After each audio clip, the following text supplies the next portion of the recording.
നമസ്കാരം എല്ലാ പ്രിയപ്പെട്ട ഉദ്യോഗാർത്ഥി സുഹൃത്തുക്കൾക്കും PSC ഇൻഫ്ലുവൻസറിന്റെ പുതിയ ഒരു വീഡിയോ ക്ലാസ്സിലേക്ക് സ്വാഗതം. നമ്മൾ ഇന്നത്തെ ക്ലാസ്സിൽ നിങ്ങളുമായി ഷെയർ ചെയ്യുന്ന ടോപ്പിക്ക് നമ്മുടെ പരീക്ഷയുടെ സിലബസിലുള്ള വളരെ പ്രധാനപ്പെട്ട ഒരു ടോപ്പിക്കാണ് ഇന്ത്യൻ കോൺസ്റ്റിറ്റ്യൂഷൻ. ആ ഇന്ത്യൻ കോൺസ്റ്റിറ്റ്യൂഷനുമായി ബന്ധപ്പെട്ട 3 പ്രധാനപ്പെട്ട ടോപ്പിക്കും 2026 വരെ വിവിധ മത്സര പരീക്ഷയിൽ ചോദിച്ച ആവർത്തന ചോദ്യങ്ങളും SCRT കണ്ടന്റ് ഉൾപ്പെടെ അപ്ഡേറ്റ് ചെയ്യുന്നുണ്ട്. അതിനുവേണ്ടി ഏറ്റവും ലേറ്റസ്റ്റ് ടെക്സ്റ്റ് ആയ M ലക്ഷ്മികാന്തിന്റെ ഇന്ത്യൻ പൊളിറ്റി എന്ന ടെക്സ്റ്റ് കൂടി റഫറൻസ് ആയിട്ട് എടുത്തുകൊണ്ടാണ് നമ്മൾ ഈ കണ്ടന്റ് തരുന്നത്. ഓക്കെ, അപ്പോൾ ഒന്നാമത്തെ ചോദ്യത്തിലേക്ക് വരുന്നു. ചോദ്യം ഇതാണ്: 2026 ഒരു മത്സര പരീക്ഷയിൽ ചോദിച്ച ഒരു ചോദ്യം. നിലവിൽ ഭരിക്കുന്ന രാഷ്ട്രീയ പാർട്ടി അടുത്ത തെരഞ്ഞെടുപ്പിൽ തങ്ങൾക്ക് ഗുണപ്രദമാകുന്ന തരത്തിൽ നിയോജക മണ്ഡലങ്ങൾ പുനർനിർണയം ചെയ്യുന്നതിനെ അറിയപ്പെടുന്ന പേര് എന്താണ്? 4 ഓപ്ഷൻ കൊടുത്തിട്ടുണ്ട്. ഉത്തരം നിങ്ങളൊന്ന് കമന്റ് ചെയ്തേക്കണം. കാരണം ഈ കമന്റ് ചെയ്തതിന് ശേഷം നിങ്ങൾക്ക് ശരിയാണെങ്കിൽ ഇത്തിരി കോൺഫിഡൻസ് ലെവൽ കൂടും. തെറ്റാണെങ്കിൽ തെറ്റായി പോയി, ശരി ഉത്തരം നമുക്ക് വേണം എന്നൊരു ആറ്റിറ്റ്യൂഡോടുകൂടി നമുക്ക് എന്ത് ചെയ്യാൻ പറ്റും? നമ്മുടെ ജീവിതകാലം മുഴുവൻ അത് ഓർമ്മയിൽ ഉണ്ടാവും. നമ്മൾ സർക്കാർ സർവീസിൽ കയറിയതിനു ശേഷം നമ്മുടെ ഓർമ്മയിൽ ഉണ്ടാവും. അതായത് ചോദ്യം ഇതാണ്: നിലവിൽ ഭരിക്കുന്ന രാഷ്ട്രീയ പാർട്ടി അടുത്ത തെരഞ്ഞെടുപ്പിൽ തങ്ങൾക്ക് ഗുണപ്രദമാകുന്ന തരത്തിൽ നിയോജക മണ്ഡലങ്ങളെ പുനർനിർണയം ചെയ്യുന്നതിനെ അറിയപ്പെടുന്ന പേരെന്താണ്? ഉത്തരം ഏതാണെന്ന് ഒന്ന് കമന്റ് ചെയ്തേക്കണേ. എന്നിരുന്നാലും ഞാൻ ഉത്തരം അങ്ങ് പറഞ്ഞു തരുവാണ്. ജെറി മാൻഡറിങ് എന്നാണ് ഉത്തരം. അപ്പൊ 2 വാക്ക് നിങ്ങൾ പഠിക്കണം. ഒന്ന് ജെറി മാൻഡറിങ്ങും മറ്റൊന്ന് ഫിലിബസ്റ്ററും. ഈ 2 വാക്കും മിക്ക മത്സര പരീക്ഷയിലും ചോദിക്കുന്നതാണ്.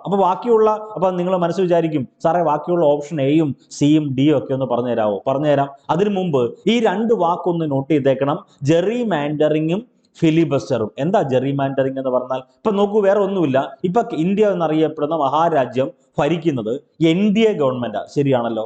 ആ NDA ഗവൺമെന്റ്, വീണ്ടും ആവർത്തിക്കുന്നു, ഞാൻ പൊളിറ്റിക്സ് പറയുമല്ല, രാഷ്ട്രീയം പറയുമല്ല, ആ നിലനിൽക്കുന്ന അല്ലെങ്കിൽ നിലവിൽ ഭരിക്കുന്ന NDA ഗവൺമെന്റ് അവര് അടുത്ത തെരഞ്ഞെടുപ്പിൽ അവർക്ക് ഗുണപ്രദമാകുന്ന തരത്തിൽ ഓരോ പ്രദേശങ്ങളെ എന്ത് ചെയ്യുന്നു? പുനർനിർണയം ചെയ്യുന്നു. ലോക്സഭ എന്നറിയപ്പെടുന്ന ഓരോരോ ലോക്സഭ അംഗങ്ങൾ ഉണ്ടായിരിക്കുമല്ലോ. ആ ലോക്സഭ അംഗങ്ങൾക്ക് ഓരോരോ നിയോജക മണ്ഡലങ്ങൾ ഉണ്ടാവും. ആ നിയോജക മണ്ഡലങ്ങൾ അവർക്ക് ഗുണപ്രദമാകുന്ന തരത്തിൽ അവരുടെ ഈ പറയുന്ന ഗവൺമെന്റിനോട് ചായ്വുള്ള അല്ലെങ്കിൽ അനുഭാവമുള്ള ആളുകൾ ഉൾപ്പെടുന്ന പ്രദേശങ്ങളൊക്കെ കോർഡിനേറ്റ് ചെയ്ത് അവർക്ക് ഗുണപ്രദമാകുന്ന തരത്തിൽ നിയോജക മണ്ഡലങ്ങളെ പുനർനിർണയം ചെയ്യുന്നതിനെ അറിയപ്പെടുന്ന പേരാണ് ജെറി മാൻഡറിങ്. അപ്പൊ നിങ്ങളുടെ മനസ്സിലേക്ക് വരും, എന്തുവാ ഫിലിബസ്റ്റർ എന്ന് പറയുന്നത്? നമുക്ക് എല്ലാവർക്കും അറിയാം, പാർലമെന്റ് എന്ന് പറയുന്നത് ലോക്സഭ, രാജ്യസഭ, പ്രസിഡന്റ്, ഇത് 3ഉം ചേരുന്നതാണ് പാർലമെന്റ്. ഇന്ത്യയുടെ പാർലമെന്റിൽ 2 ഘടകങ്ങളുണ്ടല്ലോ. ഒന്ന് അധോസഭയുമുണ്ട്, മറ്റൊന്ന് ഉപരിസഭയുണ്ട്. അത് ഡീറ്റെയിൽ ആയിട്ട് നമ്മൾ ഡിസ്കസ് ചെയ്യും. ദെൻ ഈ പാർലമെന്റിൽ അവതരിപ്പിച്ച ഒരു ബില്ല് വോട്ടെടുപ്പ് തടയാൻ വേണ്ടി മനഃപൂർവ്വം അംഗങ്ങൾ ചർച്ച നീട്ടിക്കൊണ്ടു പോകുന്നതിനെ അറിയപ്പെടുന്ന പേരാണ് ഫിലിബസ്റ്റർ എന്ന് പറയുന്നത്. വളരെ പ്രധാനപ്പെട്ടതാണ്. പാർലമെന്റിൽ അവതരിപ്പിച്ച ഒരു ബില്ല്, അത് ഏത് ബില്ലായിക്കോട്ടെ, പാർലമെന്റിൽ അവതരിപ്പിച്ച ഒരു ബില്ലില് വോട്ടെടുപ്പ് തടയാൻ വേണ്ടി, വോട്ടെടുപ്പ് നടക്കരുത്, അതിനു വേണ്ടി മനഃപൂർവ്വം എന്ത് ചെയ്യുന്നു? ചർച്ച നീട്ടിക്കൊണ്ടു പോകുന്നതിനെ അറിയപ്പെടുന്ന പേരാണ് ഫിലിബസ്റ്റർ. അപ്പൊ 2 വാക്ക് നമ്മുടെ മനസ്സിൽ കിട്ടി. എന്താണ് ജെറി മാൻഡറിങ്, എന്താണ് ഫിലിബസ്റ്റർ? അപ്പൊ ഞാൻ പറഞ്ഞ ബാക്കിയുള്ള 3 ഓപ്ഷൻ വേണമെന്ന് പറഞ്ഞല്ലോ. ഇനിഷ്യേറ്റീവ് എന്താണ്, റഫറൻഡം എന്താണ്, റീകോൾ എന്താണെന്ന് വരണം. അതിന് മുന്നോടിയായിട്ട് ഞാൻ 2 വാക്ക് പറയുന്നു. ഒന്ന് ഡയറക്റ്റ് ഡെമോക്രസി, ഇൻഡയറക്റ്റ് ഡെമോക്രസി. വളരെ പ്രധാനപ്പെട്ടതാണ്. ഡയറക്റ്റ് ഡെമോക്രസിയുടെ മലയാളം പ്രത്യക്ഷ ജനാധിപത്യം. ഇൻഡയറക്റ്റ് ഡെമോക്രസിയുടെ മലയാളം പരോക്ഷ ജനാധിപത്യം. ഇന്ത്യ ഒരു ഇൻഡയറക്റ്റ് ഡെമോക്രസിയാണ്. പഠിക്കാൻ എളുപ്പമാണ്. ഇന്ത്യ ഇൻഡയറക്റ്റ്, ഇന്ത്യ ഒരു പരോക്ഷ ജനാധിപത്യ രാജ്യമാണ്. അപ്പൊ നിങ്ങൾ ചില ആളുകൾ മനസ്സിൽ കരുതും, സാറേ എന്തുവാ ഈ പ്രത്യക്ഷ ജനാധിപത്യം, എന്താണ് പരോക്ഷ ജനാധിപത്യം? ആ രാജ്യങ്ങളിൽ ജനാധിപത്യം ഇല്ലേ? ഉണ്ട്, എല്ലാ രാജ്യങ്ങളിലും ജനാധിപത്യമുണ്ട്. അപ്പൊ അവിടെ പ്രത്യക്ഷ ജനാധിപത്യവും പരോക്ഷ ജനാധിപത്യം എന്താണെന്ന് ചോദിച്ചാൽ സിമ്പിളായ ഉത്തരം ഇതാണ്. പ്രത്യക്ഷ ജനാധിപത്യം എന്ന് പറഞ്ഞാൽ, അതായത് ഡയറക്റ്റ് ഡെമോക്രസി എന്ന് പറഞ്ഞാൽ, ജനങ്ങൾ തെരഞ്ഞെടുക്കുന്ന ജനപ്രതിനിധി ഭരിക്കുന്നു, അല്ലെങ്കിൽ ജനങ്ങൾക്ക് വേണ്ടി നിയമം നിർമ്മിക്കാൻ പോകുന്നു. ഒരു കാലാവധി കാണുമല്ലോ. ഈ കാലാവധിക്കുള്ളിൽ ഈ പറയുന്ന നിയമനിർമ്മാണത്തിന് വേണ്ടി ജനങ്ങൾ തെരഞ്ഞെടുത്ത് വിട്ട ജനപ്രതിനിധി അവരുടെ കാര്യങ്ങൾ, അവരുടെ കടമകൾ നിർവഹിച്ചില്ല എങ്കിൽ ഈ പറയുന്ന ജനപ്രതിനിധിയെ, അതായത് ഈ പറയുന്ന നിയമനിർമ്മാണ സഭയിലെ അംഗത്തെ ജനങ്ങൾക്ക് പിരിച്ചുവിടാനുള്ള അധികാരമുണ്ട്. ഇന്ത്യയിൽ നടക്കുമോ? നിങ്ങളൊന്ന് ആലോചിച്ച് നോക്കിയേ, നിങ്ങളുടെ ലോക്സഭാ അംഗം ആരായിക്കോട്ടെ, ആരും ആയിക്കോട്ടെ. ഇപ്പം ഞാൻ ജീവിക്കുന്ന കരുനാഗപ്പള്ളി എന്നറിയപ്പെടുന്ന ലോക്സഭാ മണ്ഡലത്തെ അംഗമെന്ന് പറയുന്നത് ശ്രീ KC വേണുഗോപാലാണ്. അദ്ദേഹം 5 വർഷം ഒന്നും ചെയ്തില്ലെന്നിരിക്കട്ടെ, അല്ലെങ്കിൽ 3 വർഷം ഒന്നും ചെയ്തില്ല എങ്കിൽ ഇവിടുത്തെ ജനങ്ങൾക്ക് അദ്ദേഹത്തിന്റെ സ്ഥാനത്ത് നിന്ന് നീക്കം ചെയ്യാനുള്ള റൈറ്റ് ഉണ്ടോ? ഇല്ല. ഇതാണ് പരോക്ഷ ജനാധിപത്യം. ഓക്കെ, ദെൻ പ്രത്യക്ഷ ജനാധിപത്യം എന്ന് പറഞ്ഞാൽ ഈ പറയുന്ന നിയമനിർമ്മാണത്തിന് വേണ്ടി ജനങ്ങൾ തിരഞ്ഞെടുത്ത ജനപ്രതിനിധി അവരുടെ കടമകൾ അല്ലെങ്കിൽ കർത്തവ്യങ്ങൾ നിറവേറ്റിയില്ല എങ്കിൽ ഈ പറയുന്ന ജനപ്രതിനിധിയെ പിരിച്ചുവിടാനുള്ള അധികാരം ജനങ്ങൾക്കുണ്ട്. അങ്ങനെ ഒത്തിരി പ്രത്യേകതയുണ്ട്, അതിലേക്ക് നമ്മൾ വരികയാണ്. അപ്പം ഈ പ്രത്യക്ഷ ജനാധിപത്യത്തിന്റെ ആലയം എന്നറിയപ്പെടുന്ന ഒരു രാജ്യമുണ്ട്, അത് വളരെ പ്രധാനപ്പെട്ടതാണ്. അത് സ്വിറ്റ്സർലൻഡ് ആണ്. ഹോം ഓഫ് ഡയറക്റ്റ് ഡെമോക്രസി, അതായത് പ്രത്യക്ഷ ജനാധിപത്യത്തിന്റെ ആലയം എന്നറിയപ്പെടുന്നത് സ്വിറ്റ്സർലൻഡ് ആണ്. ഈ സ്വിറ്റ്സർലൻഡ് ഉൾപ്പെടെ പ്രത്യക്ഷ ജനാധിപത്യം എന്നറിയപ്പെടുന്ന ഡയറക്റ്റ് ഡെമോക്രസി ഫോളോ ചെയ്യുന്ന രാജ്യങ്ങളിലെല്ലാം 4 പ്രധാനപ്പെട്ട മാർഗങ്ങളാണ് അവര് അവിടുത്തെ ജനാധിപത്യ ഭരണ സംവിധാനത്തിന് വേണ്ടി ഉപയോഗിക്കുന്നത്. ഒന്ന്, ജനഹിത പരിശോധന. ആ വാക്കിൽ തന്നെ പ്രത്യേകതയുണ്ട്.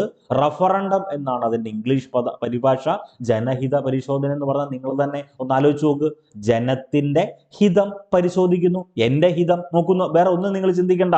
നമ്മളെല്ലാവരും ഈ ക്ലാസ് കാണുന്ന എൻ്റെ പ്രിയപ്പെട്ട ഉദ്യോഗാർത്ഥികളെല്ലാം സ്വിറ്റ്സർലൻഡിലെ ആളുകളാണെന്നിരിക്കട്ടെ, നമ്മളെല്ലാവരും സ്വിറ്റ്സർലൻഡുകാരാ എങ്കിൽ അവിടുത്തെ നമ്മളൊരാളെ തിരഞ്ഞെടുത്ത് വിടുന്നു. ഈ ക്ലാസ് കാണുന്ന എക്സോറോവൈ ആരും ആയിക്കോട്ടെ, അദ്ദേഹമാണ് നമ്മുടെ ജനപ്രതിനിധി. നമ്മൾക്ക് വേണ്ടി നിയമം നിർമ്മിക്കാൻ അധികാരമുള്ള, അല്ലെങ്കിൽ നമ്മൾ തെരഞ്ഞെടുത്ത് വിട്ടത് അദ്ദേഹമാണ്. പുള്ളിക്കാരൻ നമ്മുടെ ആവശ്യം, അല്ലെങ്കിൽ നമുക്കൊരു ഹിതം, ജനങ്ങളുടെ ആവശ്യം വന്ന് ചോദിക്കണം, ആ ജനങ്ങളുടെ ഹിതം പരിശോധിക്കണം, അതിനുശേഷം അതിന് നിയമനിർമ്മാണം നടപ്പിലാക്കണം. ഇതാണ് ഒന്നാമത്തെ വാക്ക്. ജനഹിത പരിശോധന എന്ന് പറഞ്ഞാൽ ജനങ്ങളുടെ ഹിതം പരിശോധിക്കുന്നു, അതാണ് റഫറണ്ടം.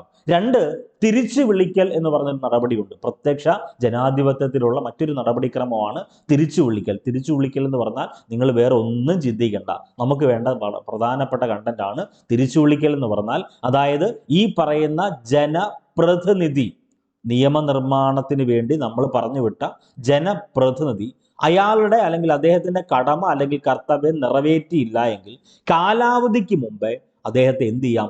റീകോൾ ചെയ്യാം, തിരിച്ചു വിളിക്കാം. തിരിച്ചു വിളിച്ചിട്ട് എന്ത് ചെയ്യും? ജനങ്ങൾ അങ്ങ് പിരിച്ചുവിടും. ഇതാണ് സംഭവം. പിന്നെ പുതിയ ആളെ അപ്പോയിന്റ് ചെയ്യും, അതായത് പുതിയ ആളെ തിരഞ്ഞെടുക്കും. ക്ലിയർ ആണോ? ഇതിനെയാണ് തിരിച്ചു വിളിക്കൽ എന്ന പേരിൽ അറിയപ്പെടുന്നത്. മൂന്നാമത്തതാണ്, ഏറ്റവും പ്രധാനപ്പെട്ടതാണ് പ്ലെബിസൈറ്റ് അല്ലെങ്കിൽ പെബ്ലിസൈറ്റ്. പ്ലെബിസൈറ്റ് എന്ന് ഓർത്തു വെച്ചാൽ മതി. പ്ലെബിസൈറ്റ് എന്ന് പറഞ്ഞാൽ ഈ ജനഹിത പരിശോധന പോലുള്ള ഒരു കണ്ടന്റാണ്. ഓക്കെ, പ്ലെബിസൈറ്റ് എന്ന് പറഞ്ഞാൽ ജനഹിത പരിശോധന പോലെ തന്നെയാണ്. അപ്പൊ നിങ്ങൾ ചില ആളുകൾ മനസ്സിൽ കരുതും, ജനഹിത പരിശോധനയാണെങ്കിൽ പിന്നെ എന്തിനാ ഈ 2 കണ്ടന്റ് പറയുന്നത്? അതായത് ഒന്ന്, ജനഹിത പരിശോധനയും പ്ലെബിസൈറ്റും പറയുന്നു രണ്ട് പ്രവിശ്യയിലാണ് നടപ്പിലാക്കുന്നത്. ഒരു പ്രദേശത്ത് വലിയ ഏരിയ ആണെങ്കിൽ, ഒരു പ്രദേശം വലിയ ഏരിയ ആണെങ്കിൽ ഒരെണ്ണമാണ് നടപ്പിലാക്കുന്നത്. ആ പ്രദേശം തന്നെ ചെറിയ ഏരിയ ആണെങ്കിൽ മറ്റൊരു മാർഗമാണ് നടപ്പിലാക്കുന്നത്. അതിലേക്കെല്ലാം വരാം. ദെൻ നാലാമത്തെ വാക്കാണ് അഭിക്രമം. അഭിക്രമം എന്ന് പറഞ്ഞാൽ അതിന്റെ ഇംഗ്ലീഷ് വാക്കാണ് ഇനിഷ്യേറ്റീവ്. അതായത് നിയമനിർമ്മാണ സഭ ജനങ്ങളുടെ അല്ലെങ്കിൽ ജനങ്ങളുടെ താല്പര്യത്തിന് ആവശ്യമായിട്ടുള്ള ഒരു നിയമം നിർമ്മിക്കുന്നില്ലെന്നിരിക്കട്ടെ, ഈ പറയുന്ന ജനങ്ങൾക്കെല്ലാം പോയി അവിടെ നിയമനിർമ്മാണ സഭയിൽ പോയിരിക്കാൻ പറ്റുമോ? ഇല്ല. അതിനുവേണ്ടി നമ്മൾ കുറച്ച് ആളുകളെ പറഞ്ഞുവിടും. അതായത് ഈ ഇന്ത്യയിലെ പോലെ തന്നെ നിയമനിർമ്മാണ സഭ അംഗങ്ങൾ കാണും. അപ്പൊ അവരെ പറഞ്ഞു വിടുന്ന സമയത്ത് അവർ ജനങ്ങൾക്ക് ആവശ്യമായിട്ടുള്ള നിയമം നിർമ്മിച്ചില്ല എങ്കിൽ ജനങ്ങൾക്ക് ഇനിഷ്യേറ്റീവ് എടുക്കാം. നമ്മുടെയൊക്കെ വീട്ടിൽ പറയത്തില്ലയോ, നീ ഇനിഷ്യേറ്റീവ് എടുക്കണം, ഞാൻ ഇനിഷ്യേറ്റീവ് എടുക്കണം എന്ന് പറഞ്ഞാൽ നമ്മൾ മുന്നിട്ടിറങ്ങണം. അപ്പൊ ജനങ്ങൾ ഇനിഷ്യേറ്റീവ് എടുക്കുന്നതിനെ അറിയപ്പെടുന്ന പേരാണ് അഭിക്രമം. ക്ലിയർ? ഒരു ഔട്ട്ലൈൻ കിട്ടിയല്ലോ. ഇനി നമുക്ക് കണ്ടന്റിലേക്ക് വരാം. അപ്പം പ്രത്യക്ഷ ജനാധിപത്യത്തിന്റെ ആലയം എന്നറിയപ്പെടുന്ന രാജ്യം ഏതെന്ന് ചോദിച്ചാൽ അത് സ്വിറ്റ്സർലൻഡ് ആണ്. അപ്പോൾ ഒന്നാമത്തെ അവസ്ഥ നോക്ക്. ഈ നിയമനിർമ്മാണ സഭ, സ്വിറ്റ്സർലൻഡിലെ കേസ് തന്നെ എടുത്തു. സ്വിറ്റ്സർലൻഡിലെ നിയമനിർമ്മാണ സഭ പാസ്സാക്കിയ ഒരു നിയമത്തിന്മേൽ ജനത്തിന്റെ അഭിപ്രായം വോട്ടെടുപ്പിലൂടെ പ്രകടമാക്കുന്നതിനെ അറിയപ്പെടുന്ന പേരാണ് ജനഹിത പരിശോധന. ഇതിനടുത്തത് ഈ ജനഹിത പരിശോധനയുടെ പ്രധാനപ്പെട്ട ലക്ഷ്യം എന്ന് പറഞ്ഞാൽ നിയമനിർമ്മാണ സഭ പാസ്സാക്കിയ നിയമത്തെ അക്സെപ്റ്റ് ചെയ്യാനും റിജക്റ്റ് ചെയ്യാനുള്ള അവകാശം ആർക്കുണ്ട്? ജനങ്ങൾക്ക് ലഭിക്കും. അതാണ് ജനഹിത പരിശോധന. ഇതേപോലെ കേരളത്തിൽ ആദ്യമായി ജനഹിത പരിശോധന നടത്തിയ ഒരു ക്ഷേത്ര സമരമുണ്ട്. അത് ഗുരുവായൂർ സത്യാഗ്രഹമാണ്.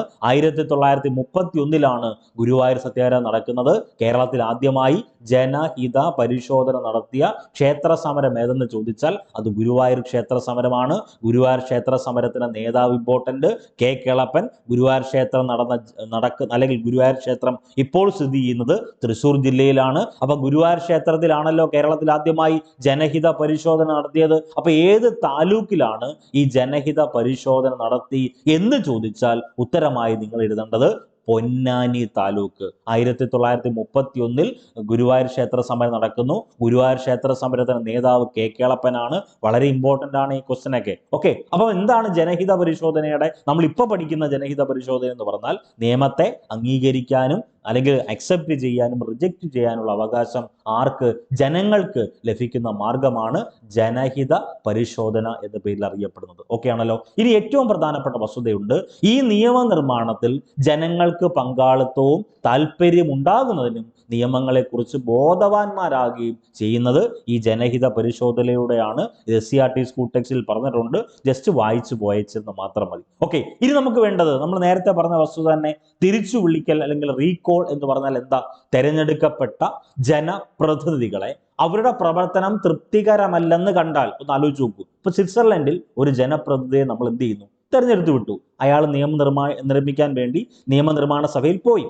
തെരഞ്ഞെടുക്കപ്പെട്ട ജനപ്രതിനിധി അവരുടെ പ്രവർത്തനം തൃപ്തികരമല്ല, അവരുടെ പ്രവർത്തനം മോശമാണ് എന്ന് ജനങ്ങൾ കണ്ടാൽ കാലാവധി തീരുന്നതിന് മുമ്പേ വോട്ടെടുപ്പിലൂടെ സ്ഥാനത്ത് നിന്ന് നീക്കം ചെയ്യുന്ന രീതിയെ അറിയപ്പെടുന്ന പേര് റീകോൾ. തിരിച്ചു വിളിക്കുന്നു. തിരിച്ചു വിളിച്ചിട്ട് ആ സ്ഥാനത്ത് നിന്ന് റിമൂവ് ചെയ്യും. ഇതിനെയാണ് റീകോൾ എന്ന പേരിൽ അറിയപ്പെടുന്നത്.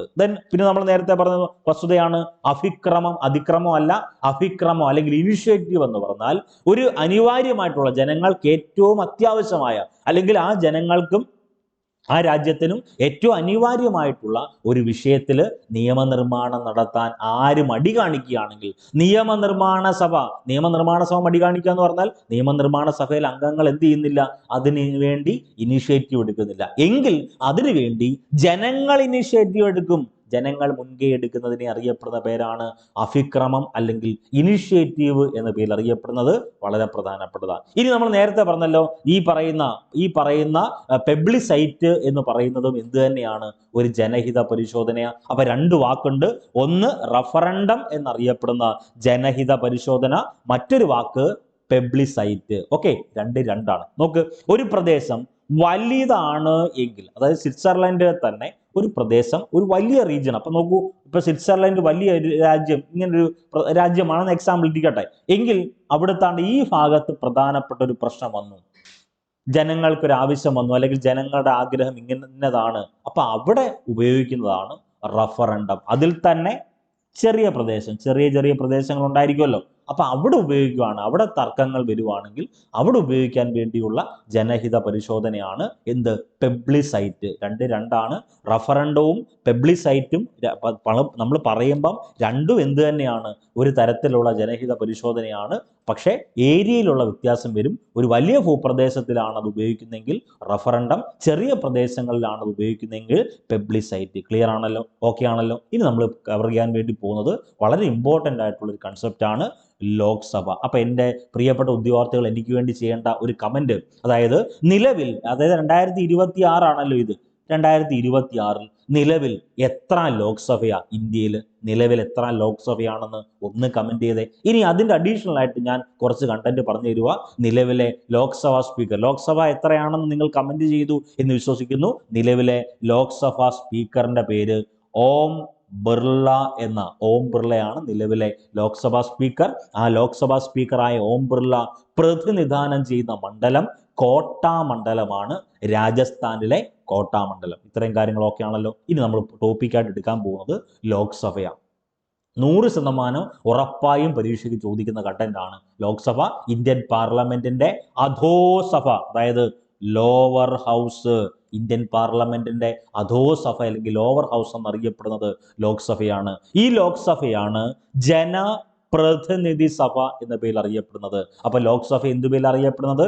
ജനപ്രതിനിധി സഭ എന്ന പേരിൽ അറിയപ്പെടുന്നു. ലോക്സഭയാണ് ഫസ്റ്റ് ചേംബർ എന്നും പോപ്പുലർ ഹൗസ് എന്നിങ്ങനെ അറിയപ്പെടുന്നത്. അപ്പൊ ലോക്സഭ ഇന്ത്യൻ പാർലമെന്റിന്റെ അധോസഭ എന്നറിയപ്പെടുന്നത് ലോക്സഭയാണ്. ജനപ്രതിനിധി സഭ എന്നറിയപ്പെടുന്നത് ലോക്സഭയാണ്. ഫസ്റ്റ് ചേംബർ എന്നും പോപ്പുലർ ഹൗസ് എന്നൊക്കെ അറിയപ്പെടുന്നത് ലോക്സഭയാണ്.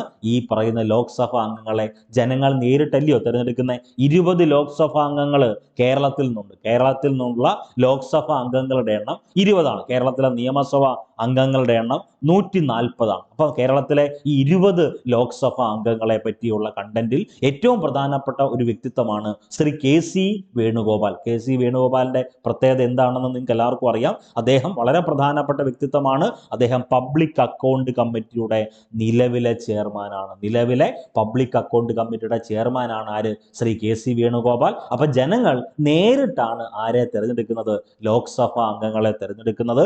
ഇന്ത്യൻ പാർലമെന്റിന്റെ അധോസഭ എന്നറിയപ്പെടുന്നു, ജനപ്രതിനിധി സഭ എന്നറിയപ്പെടുന്നു, ഫസ്റ്റ് ചേംബർ എന്നറിയപ്പെടുന്നു, പോപ്പുലർ ഹൗസ് എന്നിങ്ങനെ അറിയപ്പെടുന്നത് ലോക്സഭയാണ്. ക്ലിയർ ചെയ്ത് പോകണം, വളരെ പ്രധാനപ്പെട്ടതാണ്. ഇനി ഭരണഘടനയുടെ ഏത് വകുപ്പ് അനുസരിച്ചാണ്, ഇന്ത്യൻ കോൺസ്റ്റിറ്റ്യൂഷനിലെ ഏത് വകുപ്പ് അനുസരിച്ചാണ് ലോക്സഭ രൂപീകൃതമായത് എന്ന് ചോദിച്ചാൽ 81-ാം വകുപ്പ്. അപ്പോൾ ഇന്ത്യൻ ഭരണഘടനയുടെ 81-ാം വകുപ്പ് അനുസരിച്ചാണ് ലോക്സഭ രൂപീകരിച്ചിട്ടുള്ളത്. ലോക്സഭ രൂപീകൃതമാകുന്നത് 1952 ഏപ്രിൽ 17-നും ലോക്സഭയുടെ ആദ്യത്തെ സമ്മേളനം നടന്നത് 1952 മെയ് 13-നുമാണ്. അപ്പൊ ലോക്സഭ രൂപീകൃതമായത് 1952 ഏപ്രിൽ 17, ലോക്സഭയുടെ പ്രഥമ സമ്മേളനം നടന്നത് 1952 മെയ് 13. ലോക്സഭയുടെ കാലാവധി 5 വർഷമാണ്. വളരെ വളരെ പ്രധാനപ്പെട്ട ചോദ്യമാണ്. അപ്പം ഭരണഘടനയുടെ ഏത് വകുപ്പ് അനുസരിച്ചാണ് ലോക്സഭ രൂപീകൃതമായത് എന്ന് ചോദിച്ചാൽ 81-ാം വകുപ്പ്. ലോക്സഭ രൂപീകൃതമായത് 1952 ഏപ്രിൽ 17-നാണ്.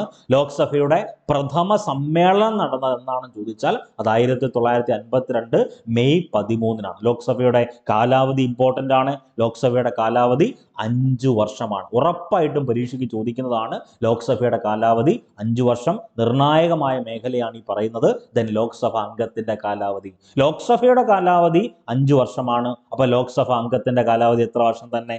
5 വർഷം തന്നെ. വളരെ പ്രധാനപ്പെട്ടതാണ്. ഇനി ലോക്സഭ അംഗമാകുന്നതിനുള്ള കുറഞ്ഞ പ്രായം എത്രയാണെന്ന് ചോദിച്ചാൽ 25 വയസ്സാണ്. അപ്പോൾ ഒരു വ്യക്തിക്ക്, ഇന്ത്യയിൽ ഒരു വ്യക്തിക്ക് ലോക്സഭാ അംഗമാകുന്നതിനുള്ള കുറഞ്ഞ പ്രായം 25 വയസ്സാണ്. ലോക്സഭാ അംഗത്തിന്റെ കാലാവധി 5 വർഷമാണ്. ഇനി ഏറ്റവും ഇമ്പോർട്ടൻറ്റ് ക്വസ്റ്റ്യൻ, ലോക്സഭാ സമ്മേളനങ്ങൾ വിളിച്ചു കൂട്ടുന്നത് ആരെന്ന് ചോദിച്ചാൽ ലോക്സഭയുടെ സമ്മേളനങ്ങൾ വിളിച്ചു കൂട്ടുന്നത്. അപ്പൊ ചില ആളുകൾ മനസ്സിൽ കരുതും, സാറേ ലോക്സഭാ സമ്മേളനങ്ങൾ വിളിച്ചു കൂട്ടുന്നത് ലോക്സഭാ സ്പീക്കറാണോ? അല്ല, ലോക്സഭാ സമ്മേളനങ്ങൾ വിളിച്ചു കൂട്ടുന്നത് ഇന്ത്യയുടെ രാഷ്ട്രപതി അല്ലെങ്കിൽ പ്രസിഡന്റ്. ഇന്ത്യയുടെ നിലവിലെ രാഷ്ട്രപതി ദ്രൗപദി മുർമു അല്ലേ? അപ്പൊ ലോക്സഭാ സമ്മേളനങ്ങൾ വിളിച്ചു കൂട്ടുന്നത് പ്രസിഡന്റ് ആണ്, മറക്കരുത്. ഈ ലോക്സഭ പിരിച്ചുവിടുന്നത് ആരെന്ന് ചോദിച്ച് ലോക്സഭ പിരിച്ചുവിടുന്നതും പ്രസിഡന്റാ. അപ്പൊ ലോക്സഭാ സമ്മേളനങ്ങൾ വിളിച്ചുകൂട്ടുന്നത് പ്രസിഡന്റ്, ലോക്സഭ പിരിച്ചുവിടുന്നത് പ്രസിഡന്റ്. ഇനി നമുക്ക് വേണ്ട പ്രധാനപ്പെട്ട വസ്തുത, ഈ ലോക്സഭയിൽ അധ്യക്ഷ സ്ഥാനമാണ് ആര് കൈകാര്യം ചെയ്യുന്നത്? ഈ പറയുന്ന സ്പീക്കർ. ലോക്സഭയുടെ സ്പീക്കർ ഓം ബിർളയാണ്. ഓം ബിർള പ്രദാനം ചെയ്യുന്ന മണ്ഡലം രാജസ്ഥാനിലെ കോട്ട മണ്ഡലമാണ്. ലോക്സഭാ സമ്മേളനങ്ങൾ വിളിച്ചുകൂട്ടുന്നത് പ്രസിഡന്റ് ആണ്. വളരെ ഇമ്പോർട്ടന്റ്. ലോക്സഭ പിരിച്ചുവിടുന്നത് ആരാണ്? അതും പ്രസിഡന്റ് തന്നെയാണ്. ഇനി ഏറ്റവും ഇമ്പോർട്ടന്റ് ആയിട്ട് പരീക്ഷയ്ക്ക് ചോദിക്കുന്ന ഒരു മേഖലയാണ് ധനകാര്യ ബിൽ അല്ലെങ്കിൽ മണി ബിൽ. നിങ്ങൾ തന്നെ ഒന്ന് ആലോചിച്ച് നോക്കിയേ, ഒരു ബില്ല് ധനകാര്യ ബില്ലാണോ അല്ലയോ എന്ന് സാക്ഷ്യപ്പെടുത്തുന്നത് സ്പീക്കറാണ്. ഒരു ബില്ല് ധനകാര്യ ബില്ലാണോ എന്ന് സാക്ഷ്യപ്പെടുത്തുന്നത് സ്പീക്കർ ആയിരിക്കും. അപ്പൊ ലോക്സഭയുടെ നിലവിലെ സ്പീക്കർ ഓം ബിർള. ഓം ബിർള പ്രദാനം ചെയ്യുന്ന മണ്ഡലം രാജസ്ഥാനിലെ കോട്ട. അപ്പൊ രാജസ്ഥാന്റെ പഴയകാല പേരുണ്ട്, ഒന്ന് നോട്ട് ചെയ്തേക്കണം. മത്സ്യ എന്ന പേരിൽ അറിയപ്പെട്ട ഇന്ത്യൻ സംസ്ഥാനമാണ് രാജസ്ഥാൻ. അതിലേക്കെല്ലാം വന്നോളാം. ഇന്ത്യയിലെ ഏറ്റവും വലിയ സംസ്ഥാനമാണല്ലോ രാജസ്ഥാൻ. അപ്പൊ നമുക്ക് വേണ്ട പ്രധാനപ്പെട്ട ചോദ്യമാണ്, ഒരു ബില്ല് മണി ബില്ലാണോ അല്ലെങ്കിൽ ധനകാര്യ ബില്ലാണോ അല്ലയോ എന്ന് സാക്ഷ്യപ്പെടുത്തുന്നത് സ്പീക്കറാണ്. ഈ ധനബില്ലുമായി ബന്ധപ്പെട്ട് ലോക്സഭയ്ക്ക് എപ്പോഴും ഏറ്റവും കൂടുതൽ അധികാരം. ധനബില്ലുമായി ബന്ധപ്പെട്ട് ഏറ്റവും കൂടുതൽ അധികാരമുള്ളത് രാജ്യസഭയ്ക്കല്ല, ലോക്സഭയാണ്. ലോവർ ഹൗസ് എന്നറിയപ്പെടുന്ന ലോക്സഭയ്ക്കാണ് ധനബില്ലുമായി ബന്ധപ്പെട്ട കൂടുതൽ അധികാരം. ധനബില്ലുകളിൽ അന്തിമ അധികാരം എല്ലായ്പ്പോഴും ആരുടേതായിരിക്കും? ലോക്സഭ സ്പീക്കറുടേതായിരിക്കും. ഇമ്പോർട്ടൻ്റ് ആണ്, പരീക്ഷയ്ക്ക് ചോദിച്ചിട്ടുണ്ട്. ഇനി ഏറ്റവും ഇമ്പോർട്ടൻ്റ് ആയിട്ടുള്ള ഒരു കൺസെപ്റ്റ്, മണി ബില്ല് അവതരിപ്പിക്കണമെങ്കിൽ പ്രസിഡന്റിന്റെ, ഇന്ത്യൻ രാഷ്ട്രപതിയുടെ മുൻകൂർ അനുമതി ആവശ്യമാണ്. ഇനി ഏറ്റവും കൂടുതൽ തവണ പരീക്ഷയ്ക്ക് ചോദിച്ച മറ്റൊരു ക്വസ്റ്റ്യനാ, പൊതുഖജനാവിലേക്ക് വേണ്ട ധനസമാഹരണം, പണത്തിന്റെ വിനിയോഗം എന്നിവയുമായി ബന്ധപ്പെട്ട ബില്ലാണ് മണി ബിൽ. അപ്പൊ ചില ആളുകൾ മനസ്സിൽ കരുതും, സാറേ എന്തുവാ ഈ മണി ബിൽ? മണി ബിൽ എന്ന് പറഞ്ഞാൽ ഇന്ത്യയുടെ പൊതുഖജനാവ് ഉണ്ടല്ലോ, അതിലേക്കുള്ള ധനസമാഹരണം, പണത്തിന്റെ വിനിയോഗം എങ്ങനെയൊക്കെ വിനിയോഗിക്കണം തുടങ്ങിയിട്ടുള്ള എന്നിവയുമായി ബന്ധപ്പെട്ട ബില്ലിനെയാണ് നമ്മൾ മണി ബില്ല് എന്ന പേരിൽ അറിയപ്പെടുന്നത്. മണി ബിൽ അവതരിപ്പിക്കുന്നത് ലോക്സഭയാണ്. ഉറപ്പായിട്ടും ചോദിക്കുന്നതാണ്, മണി ബിൽ അവതരിപ്പിക്കുന്നത് എവിടെയാണ്? ലോക്സഭയിലാണ്. ഒരിക്കലും ഞാൻ ഇനി പറയുന്ന കാര്യം മനസ്സിലാക്കിക്കോണം, മണി ബില്ല് അമെൻഡ് ചെയ്യാനോ റിജക്റ്റ് ചെയ്യാനോ ആർക്ക് അധികാരമില്ല? രാജ്യസഭയ്ക്ക് അധികാരമില്ല. അപ്പൊ മണി ബില്ല് ഭേദഗതി ചെയ്യാനോ തള്ളിക്കളയാനോ ആർക്ക് അധികാരമില്ല? രാജ്യസഭയ്ക്ക് അധികാരമില്ല. മണി ബിൽ അവതരിപ്പിക്കുന്ന എവിടെയാ? ലോക്സഭയിലാണ്. വളരെ ഇമ്പോർട്ടന്റ്. ഇനി ഏറ്റവും ഇമ്പോർട്ടന്റ് ക്വസ്റ്റ്യൻ ആണ്, ഇന്ത്യയുമായി ബന്ധപ്പെട്ട് ഇന്ത്യൻ ഭരണഘടനയിൽ മണി ബിൽ എന്നറിയപ്പെടുന്ന ധനബില്ലിനെ കുറിച്ച് പ്രതിപാദിക്കുന്ന ഭരണഘടനാ വകുപ്പ് ചോദിച്ചാൽ അത് ആർട്ടിക്കിൾ 110. ഓക്കെ, ആർട്ടിക്കിൾ 110 എന്ന് പറഞ്ഞാൽ എന്തുമായി ബന്ധപ്പെട്ടതാ? ധന ബില്ല് അല്ലെങ്കിൽ മണി ബില്ലിനെ കുറിച്ച് പ്രതിപാദിക്കുന്ന ഭരണഘടനാ വകുപ്പാണ് അനുച്ഛേദം 110. ഇനി ഏറ്റവും പ്രധാനപ്പെട്ട വസ്തുത, നമുക്കറിയാം ഒരു ബില്ല് മണി ബില്ലാണോ അല്ലയോ എന്ന് തീരുമാനിക്കുന്നത്, അല്ലെങ്കിൽ ഈ പറയുന്ന ഒരു ബില്ല് മണി ബില്ലാണോ അല്ലയോ എന്ന് സാക്ഷ്യപ്പെടുത്തുന്നത് സ്പീക്കർ, ലോക്സഭാ സ്പീക്കർ ആണെന്ന് നമ്മൾ പറഞ്ഞു കഴിഞ്ഞു. ഇനി ഒരു ധനകാര്യ ബില്ല് ലോക്സഭ പാസ്സാക്കിയിട്ട് എങ്ങോട്ടേക്ക് അയക്കും? ഏത് ബില്ലും ലോക്സഭ പാസ്സാക്കി അല്ലെങ്കിൽ രാജ്യസഭ പാസ്സാക്കുന്നു, ലോക്സഭയിലേക്ക് അയക്കും. ലോക്സഭ പാസ്സാക്കുന്നുവെങ്കിൽ രാജ്യസഭയിലേക്ക് അയക്കും. അപ്പൊ ഇവിടെ ധനകാര്യ ബില്ല് എവിടെ ആദ്യം അവതരിപ്പിക്കുന്നത്? ലോക്സഭയിൽ. ലോക്സഭ പാസ്സാക്കി എങ്ങോട്ടേക്ക് അയക്കണം?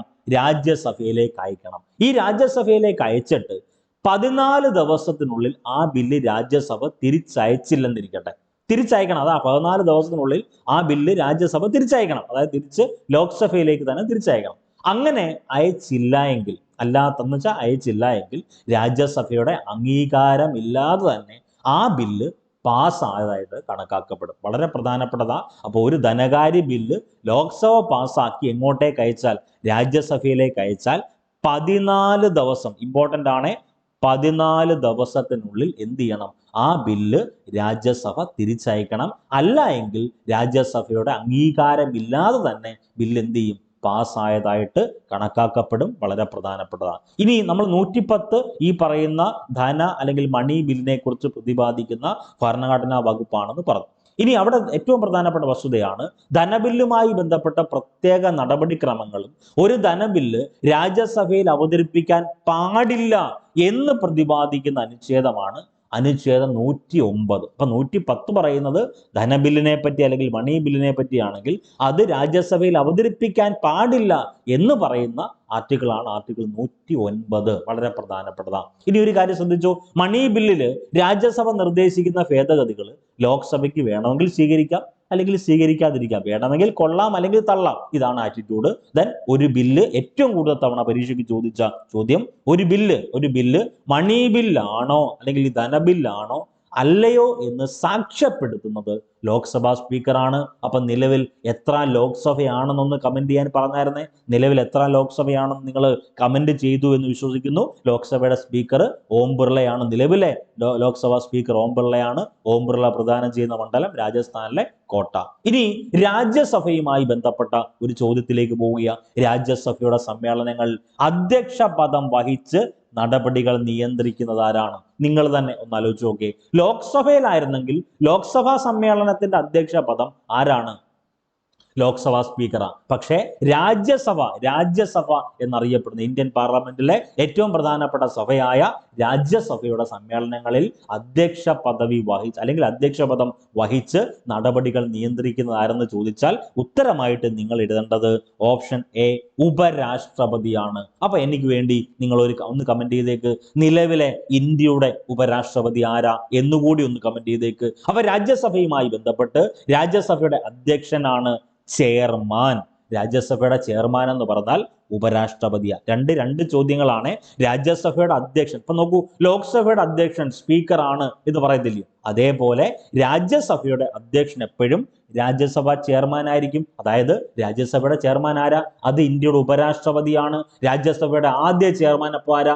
Doctor S Radhakrishnan. രാജ്യസഭയുടെ നിലവിലെ ചെയർമാൻ അപ്പൊ ആരായിരിക്കും? നിലവിൽ ആരാണോ ഉപരാഷ്ട്രപതി അദ്ദേഹമായിരിക്കും രാജ്യസഭയുടെ നിലവിലെ ചെയർമാൻ. അപ്പൊ രാജ്യസഭയുടെ അധ്യക്ഷനെ അറിയപ്പെടുന്ന പേര് ചെയർമാൻ. അതുകൊണ്ട് തന്നെ രാജ്യസഭയുടെ ചെയർമാൻ ഉപരാഷ്ട്രപതിയാണ്. ഇനി ഈ പറയുന്ന രാജ്യസഭ ചെയർമാനെ കുറിച്ചും രാജ്യസഭ ഡെപ്യൂട്ടി ചെയർമാനെ കുറിച്ചും പ്രതിപാദിക്കുന്ന ആർട്ടിക്കിൾ 89 രാജ്യസഭ ചെയർമാനെ പറ്റിയും ഡെപ്യൂട്ടി ചെയർമാനെ കുറിച്ച് പ്രതിപാദിക്കുന്ന അനുച്ഛേദം ആർട്ടിക്കിൾ 89. അപ്പൊ നിങ്ങളൊരു കാര്യം മനസ്സിലാക്കൂ, ഇന്ത്യയുടെ ഉപരാഷ്ട്രപതിയാണ് രാജ്യസഭയുടെ ചെയർമാൻ എന്ന് പറയുന്ന ആർട്ടിക്കിൾ 64. രണ്ട് ഉത്തരമാ. രാജ്യസഭ ചെയർമാനെയും ഡെപ്യൂട്ടി ചെയർമാനെയും കുറിച്ച് പ്രതിപാദിക്കുന്ന ആർട്ടിക്കിൾ 89, ഇന്ത്യയുടെ ഉപരാഷ്ട്രപതിയാണ് രാജ്യസഭയിലെ ചെയർമാൻ എന്ന് പറയുന്ന ആർട്ടിക്കിൾ 64. രാജ്യസഭയുടെ പിതാവ് എന്നറിയപ്പെടുന്നത് ഡോക്ടർ എസ് രാധാകൃഷ്ണ.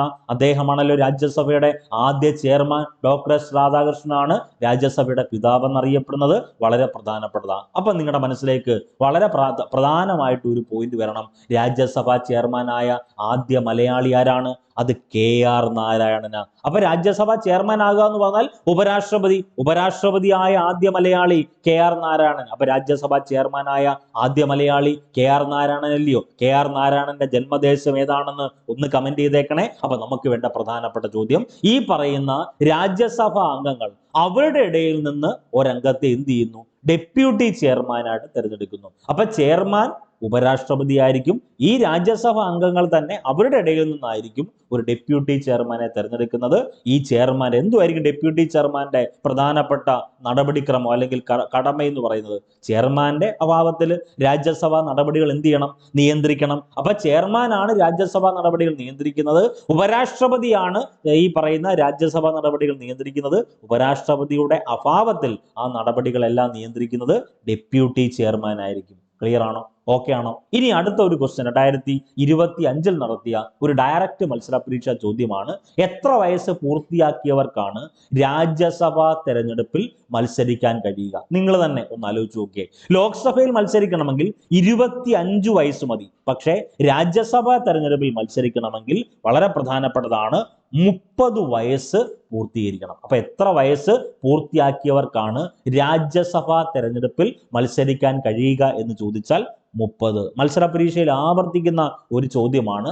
തെരഞ്ഞെടുപ്പിൽ മത്സരിക്കുന്നതിനുള്ള പ്രായപരിധി, അതിൽ രാഷ്ട്രപതി ഉപരാഷ്ട്രപതി ഈ തെരഞ്ഞെടുപ്പിൽ മത്സരിക്കുന്നതിനുള്ള പ്രായപരിധി 35 വയസ്സ്. അപ്പൊ നോക്കൂ, ഈ വീഡിയോ ക്ലാസ് കാണുന്ന എൻ്റെ പ്രിയപ്പെട്ട ഉദ്യോഗാർത്ഥികൾ 35 വയസ്സ് കഴിഞ്ഞിട്ടുണ്ടെങ്കിൽ നിങ്ങൾക്ക് രാഷ്ട്രപതിയായി മത്സരിക്കാം, ഉപരാഷ്ട്രപതിയായിട്ട് മത്സരിക്കാം. അപ്പൊ രാഷ്ട്രപതി ഉപരാഷ്ട്രപതി എന്നീ തെരഞ്ഞെടുപ്പിൽ മത്സരിക്കാൻ 35 വയസ്സ് കംപ്ലീറ്റ് ആയാൽ മതി. ദെൻ രാജ്യസഭ അംഗമായിട്ട് മത്സരിക്കണമെങ്കിൽ 30 വയസ്സ് പ്രായമാകണം. 30 വയസ്സ്. ലോക്സഭാ അംഗമാകുമ്പോൾ 25. ഈ ലോക്സഭാ അംഗത്തിന്റെ ഏജ് തന്നെയാണ് സംസ്ഥാന നിയമസഭയിലും വരുന്നത്. അപ്പോൾ ഒരു കാര്യം മനസ്സിലാക്കിയോ, ഈ രാജ്യസഭയ്ക്ക് തുല്യമായിട്ടുള്ള സംസ്ഥാനത്തെ നിയമസഭയാണ് അല്ലെങ്കിൽ സംസ്ഥാനത്തെ നിയമ നിർമ്മാണ സംവിധാനമാണ് ലെജിസ്ലേറ്റീവ് കൗൺസിൽ. അവിടെയും 30. അപ്പൊ രാജ്യസഭയ്ക്കും 30, ലെജിസ്ലേറ്റീവ് കൗൺസിലിനും 30, സംസ്ഥാന നിയമസഭാ കൗൺസിലിനും 30, ലോക്സഭയ്ക്ക് 25, സംസ്ഥാന നിയമസഭയ്ക്ക് 25. പഞ്ചായത്തിൽ മത്സരിക്കാൻ നിങ്ങൾ തന്നെ പറ, പഞ്ചായത്ത് തെരഞ്ഞെടുപ്പിൽ മത്സരിക്കുന്നതിനുള്ള പ്രായപരിധി 21 വയസ്സാണ്. നഗരസഭയിൽ മത്സരിക്കുന്നതിനുള്ള, അതായത് മുനിസിപ്പാലിറ്റി, കോർപ്പറേഷൻ എന്നിവയിലൊക്കെ മത്സരിക്കുന്നതിനുള്ള പ്രായപരിധി എന്ന് പറഞ്ഞാൽ 21 വയസ്സാണ്. അപ്പം രാഷ്ട്രപതി തെരഞ്ഞെടുപ്പിൽ മത്സരിക്കണമെങ്കിൽ 35, ഉപരാഷ്ട്രപതി തെരഞ്ഞെടുപ്പിൽ മത്സരിക്കണമെങ്കിൽ 35, രാജ്യസഭ അംഗമാകണമെങ്കിൽ 30, ലോക്സഭാ അംഗമാകണമെങ്കിൽ 25, സംസ്ഥാന നിയമസഭാ അംഗമാണെങ്കിൽ 25, ലെജിസ്ലേറ്റീവ് കൗൺസിലാകണമെങ്കിൽ 30, പഞ്ചായത്ത് അംഗമായി മത്സരിക്കണമെങ്കിൽ 21. ഈ പറയുന്ന തദ്ദേശ സ്വയംഭരണ സ്ഥാപനങ്ങളായിട്ടുള്ള പഞ്ചായത്തായിക്കോട്ടെ, നഗരസഭയായിക്കോട്ടെ കോർപ്പറേഷൻ ആയിക്കോട്ടെ, മൂന്നിടത്തും മത്സരിക്കാനുള്ള പ്രായപരിധി 21. അപ്പോൾ കേരളത്തിൽ മൊത്തവും 6 കോർപ്പറേഷൻ അല്ലേ ഉള്ളത്. കേരളത്തിൽ ആദ്യത്തെ കോർപ്പറേഷൻ എന്നറിയപ്പെടുന്നത് തിരുവനന്തപുരം കോർപ്പറേഷനാണ്. ഈ തിരുവനന്തപുരം കോർപ്പറേഷനുമായി ബന്ധപ്പെട്ട ചോദ്യമുണ്ട്. തിരുവനന്തപുരം കോർപ്പറേഷന്റെ പ്രത്യേകത, കേരളത്തിലെ ഏറ്റവും വലിയ കോർപ്പറേഷൻ തിരുവനന്തപുരം കോർപ്പറേഷനാണ്. കേരളത്തിലെ ആദ്യ കോർപ്പറേഷൻ തിരുവനന്തപുരം കോർപ്പറേഷനാണ്. കേരളത്തിലെ ഏറ്റവും അവസാനമായി നിലവിൽ വന്ന കോർപ്പറേഷൻ കണ്ണൂർ കോർപ്പറേഷനാണ്. ഈ 6 കോർപ്പറേഷൻ്റെയും മേയർമാരെ ഒന്ന് പഠിച്ചിട്ട് പോണേ. അതിൻ്റെ നമ്മൾ നിയമനങ്ങളുമായി ബന്ധപ്പെട്ട കറണ്ട് അഫയേഴ്സ് കണ്ടന്റ് അപ്ഡേറ്റ് ചെയ്യും. അപ്പോൾ ഇത്രയും കാര്യങ്ങളാണ് നമുക്ക് വേണ്ടത്. പ്രധാനമായിട്ടും മത്സര പരീക്ഷയ്ക്ക് ചോദിക്കുന്നത് ഉറപ്പായിട്ടും പഠിച്ചിട്ട് പോവുക. വരാൻ പോകുന്ന മത്സര പരീക്ഷയിൽ ലോക്സഭയിൽ നിന്നോ രാജ്യസഭയിൽ നിന്നോ ഈ SCRTയുമായി ബന്ധപ്പെട്ട പ്രത്യക്ഷ ജനാധിപത്യ മാർഗങ്ങളിൽ നിന്നോ ഒരു ചോദ്യം വന്നാൽ ഉറപ്പായിട്ടും നിങ്ങൾ എഴുതണം. ഉഷാറായിട്ട് പഠിക്കുക. വരാൻ പോകുന്ന മത്സര പരീക്ഷയിൽ ആദ്യ റാങ്ക് നിങ്ങൾ കിട്ടട്ടെ എന്ന് ആത്മാർത്ഥമായി പ്രാർത്ഥിക്കുന്നു. നന്ദി, നമസ്കാരം.